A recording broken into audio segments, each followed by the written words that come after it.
Chapter 1, Tieguai's Cultivation Journey. The flowing water moves like clouds, with a unique and pure aura. Whom does it rely on to achieve such wonders? The fame and reputation, shrouded in mist and clouds, left to the hermits in seclusion, untouched by the world. Dogs bark into the sky, cranes cry as they ride the wind and depart, difficult to find evidence. Where are the Eight Immortals? The unfolding scroll starts from the beginning as we wander. The Eight Immortals are indeed comprised of Tieguai, Zhongli, Dongbin, Guolao, Lan Caihe, Xiangu, Xiangzi, and Cao Guojiu, with Tieguai being the leader among them. The surname of Tieguai is Li, and his given name is Xian. The name Tieguai Li is actually an alias or assumed identity he took on. He possesses extraordinary qualities and profound knowledge. Tieguai Li has a robust and impressive appearance, reflecting the essence of the five elements. His mind is open and receptive, allowing him to perceive the mysteries of all things in the world.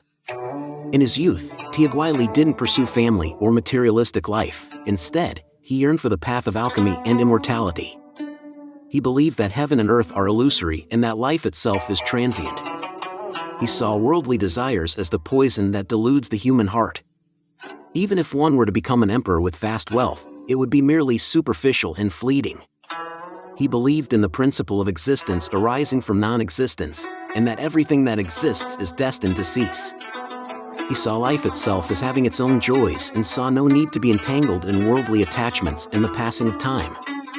Thus, he dedicated himself to cultivating the Tao, leaving behind family and friends to seek out secluded valleys and dwell in deep caves. He built doors with stones and made mats with thatch. With unwavering focus, he practiced diligently, forgetting about sleep and food, persevering day after day for years on end. He realized that personal selfish desires could not lead to true enlightenment and that individual perspectives alone couldn't provide comprehensive insight. Consequently, he decided to seek out Laozi, the founding ancestor of the Zhang lineage to which he belonged, known as the Grand Supreme Elder Lord Lao. It was said that Laozi resided in Huashan and held an exemplary position in the path of cultivation. Tieguai Li wanted to learn from him and pursue his own aspiration of achieving immortality through cultivation.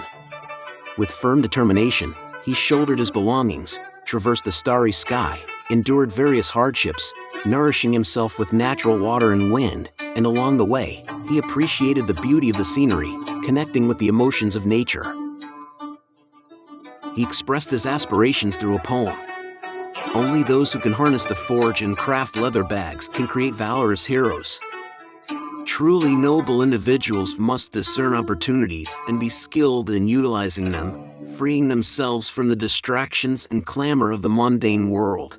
Only then can they exhibit true noble qualities. After reciting the poem, he pressed on with courage. It was a long journey that could not be completed in a short time. Finally, he arrived at Mount Huashan. This mountain was steep and peculiar, with towering and majestic green pine and cypress trees, shrouded in mist and clouds. The evening glow and flying birds complemented each other, leaving behind poems filled with heroic aspirations. Clear springs and waterfalls flowed like mirrors in the mountains, and the fragrance of mountain flowers wafted through the air. The white clouds drifted among the mountains, as if it were a resting place for the enlightened. On that day, he had another poem as testament. The spring water and waterfalls are clear and pure, while flowers bloom on the mountain, their petals dancing like mist. In the place where the white clouds swirl, resides the abode of the supreme beings. After reciting the poem, Tieguai Li sensed the smoke of his home drifting in the evening and the atmosphere of the crescent moon on the mountain. He contemplated how disrespectful it was for him to knock on the door and visit at night. Thus, he chose to stay and lodge at the foot of the mountain. Whether he would be able to meet with Lao Jun and Wan Qiu in the future could only be known with time.